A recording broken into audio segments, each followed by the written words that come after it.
filled up with seed now, but we've had 1.5 mil of rain overnight, which is a bit of a nuisance because it just dried nice. So we're going to go and try a field and see what it's like. It's folding up now. We've filled up with seed and calibrated it again, and we're going to go and try it and see whether we make a mess or whether it's okay.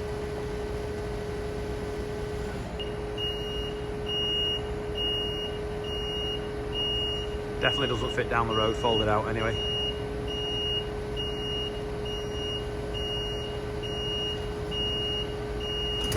Cracking morning. This is Chester, and he's a little puppy, so you might be seeing a bit more of him. Can you say hello? Wag his tail. Yeah, the fan's running in the top of the shed because it's obviously cool, so it's pulling cool air through the oilseed rape. Anyway, Robin's had a look at that and he's managed to polish it, not too bad. So it's a bit chewed on the edge, but it doesn't matter, the inside's all right. So we're going to put it back together tomorrow and see if it works. And then we can see what it sounds like again. It's alive! It sounds like thunder.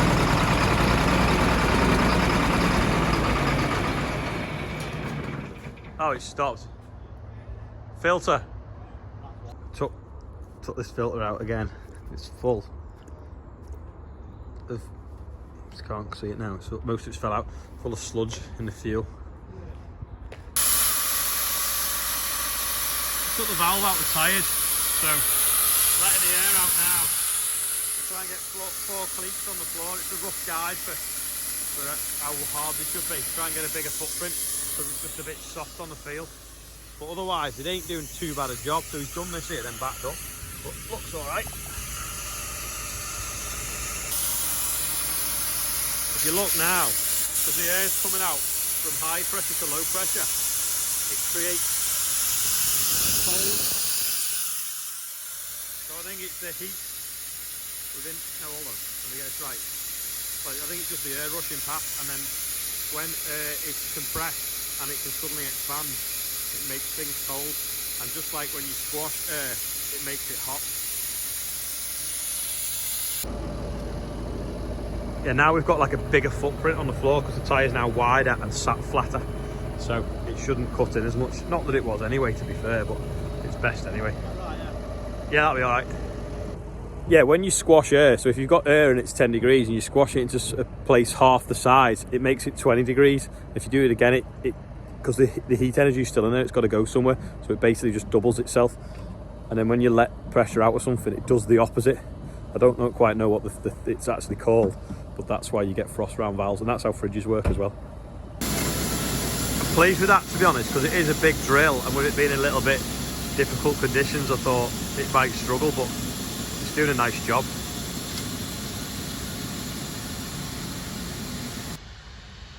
He's just going around the pond there. One good thing about the drill is, with it being 12 metre, he's only got to turn 4 times a quarter of the time as he would if it was a 3 metre drill. So if it is going to sort of compact the headlands and make a mess, it's only going to be 25% of a mess. I hope anyway. See the track now that it's laying down that tyre pretty much.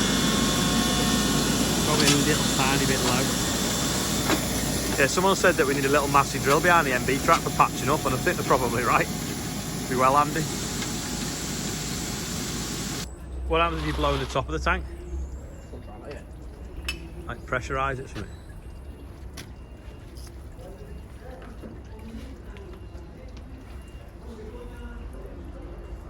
You push straight in? Well, you put your hand around it and pressurise it, see if it blows in and out the bottom.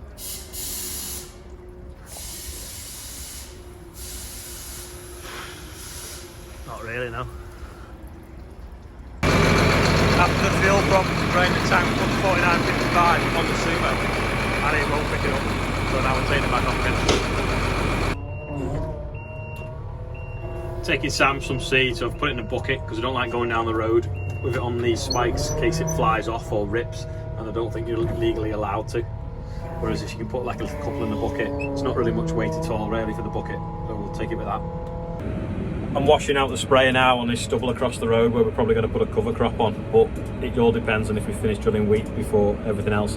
and the guy putting the fence up has just put a spike through the water pipe, which we marked for him, and we thought we knew where it was anyway. Obviously, like any water pipe in a huge field, you know you're going to hit it with one of the post holes. So he's just going to dig down to that now. Just found a baby hare, and it runs really quick. So does anyone know what they're called? Oh, he's running into the stubble.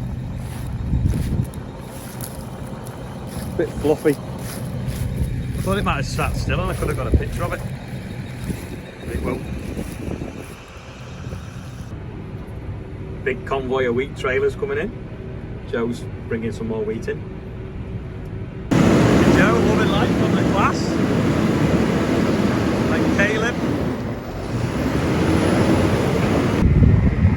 Here we are, flat out on the class. On board with Kim.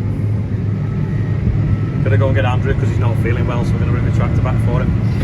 So I hope he's not too bad, and I hope he's not got COVID. It's rough that road, isn't it? Just trying to get out the yard spraying. My phone won't stop ringing. There's loads of stuff going on. The guy fixing the water pipe, the company where he went to get the fitting, gave him the wrong one. So we're trying to locate the one that'll fit from black pipe work to blue pipe work because it's the wrong size. And then I realised I couldn't fill up because this was at the sunflower maze, so I've just gone and got this now, and then hopefully I can get my manganese in and get spraying. But I've been trying to get spraying all day, but I've just been moving seed, picking up Andrew up because he was ill, pushing wheat up, moving different things. It's just one of them days. Tim, flat out. Apparently everyone was jealous because he wasn't in yesterday's video. It's looked well, that class, to be fair. Spraying this rake now, and there's a flock of pigeons just got up. You see them. They've been all stood in that oak tree there, and they've started grazing this end of the field. It's not even Christmas and they've started grazing it. I hate pigeons. I'm not sure if you can see on the camera, but like in the middle of the screen now, that like them lines, they're spiders' webs reflecting off the sun and the oilseed rake. Probably a bit hard to see. Yeah, I'm just spraying this field now and it looks great, to be fair. I'm quite happy with this. I've just jumped off now, because can you see all these spiders' webs? All over everything. It's amazing. Anyway, this oilseed rake here, this is where it always floods when we have high tides and the geese eat it. So you can see from all the geese muck, there's been obviously a lot of fertiliser from that, and then fertiliser from the way that the plants don't grow when we put it on. And if you look how high the oilseed rape is, it's a good 18 inches, 2 foot high, which is a bit bad really, because if we get any snow it'll snap it over. But there again, it is on the coast, so it is quite warm. Also, we got the birthday bumper. So we got Simon 939 Morton, it's his birthday, Steve Lewis, and then Lee Gascarp, it's actually his 10th wedding anniversary, so congratulations to you lot up there. And we're going to put the video on of the little girl that was excited when she saw me the other day.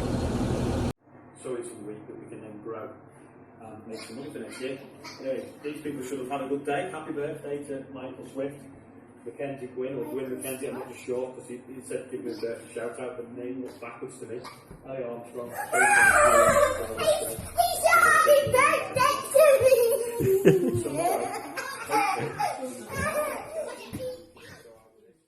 This was the field that we were in before with the sumo. Anyway, we decided that we were going to just risk it and not sumo it. We've levelled it off with the disc and we've done the worst bits with the flat lift. Anyway, Sam's on here now drilling it. It's supposed to rain on Sunday, so we want to get it in today. We're going to leave all along the headland here. See? Because it's really wet, so he's going to make like a square block in a field, drill that, and then if it dries up, we'll do the headlands at a later date. But it's perfect at the moment for drilling, so we want to get that in. Loads of seagulls there as well. From a good field of oilseed rape to a poor field of oilseed rape with pigeons. So it was a bit thin, and they're now moved in and thinning it even more. This field was sown a little bit later, and this is the bit where it's poor. Now that line there is where it was disced. Now it obviously grows in direct drilling, because the previous field I was on was direct drilled and it looked amazing. And I think it just shows you that if the soil's blackened off and you've mineralised a bit of an end, it doesn't half get going that bit quicker. Whereas there, because the stubble's shading it and things like that, it just doesn't get going as fast. So maybe if we're going to do it again straight in, we should either be earlier or give extra fertiliser, starter fert, to the stuff that's straight in the stubble. Okay, see when the handle rips off the bag, so we made 2 slip knots and 2 knots in it. We're going to see if that'll lift it now.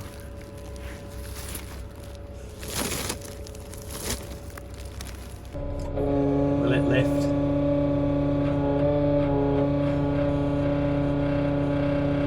Yeah, just. No. Oh, it's just a knot slid off. Let's try again. Take 2 and we've got it, so we'll put it on a pallet to move it around now. It's now going dark. Sam's got a little bit left to do on this field. We've obviously left the wet headlands there, but unfortunately I should be spraying, but I've had to bring him seed and I've probably got 3 hours of spraying to do, and it's not going to be that easy in the dark because some of it's not got tram lines or been sprayed before, so I've not marked it with the GPS. So I'm hoping that I can either do this and then go spraying, or I'll have to give up and do it tomorrow and hope that it's not going to spoil in the tank overnight. Because this bag's knackered, Sam's not going anywhere near getting underneath it, and we just cut it with a knife just to empty it quickly, rather than trying to undo the knot underneath. Off he goes into the night. Get this finished, and then it don't matter then if it rains on Sunday. That oilseed rape, the dew must have come down on it, it's gone white. How weird. Just going to cut through one of Bill and Joe's cover crop fields to get to one of ours, because I've got the wide wheels on the sprayer. I feel people will be double parked, so if I go through their field it won't matter, because I won't have to go down the narrow road. Just still spraying now, so you might have just seen the live video that I did, because to explain why this video is late. If you didn't, you can check it out and you can see me going around the edge of the field. Anyway, a lot of what come out of the video is I was hungry and people were telling me what they had for the tea. Now, I could murder a chicken kebab right now, and then someone said they'd had fish and chips. Now, has everyone had a chippy for tea, or just people that were watching the video? Let me know anyway. Leave a comment below, and here's a guest outro that come through today on Instagram.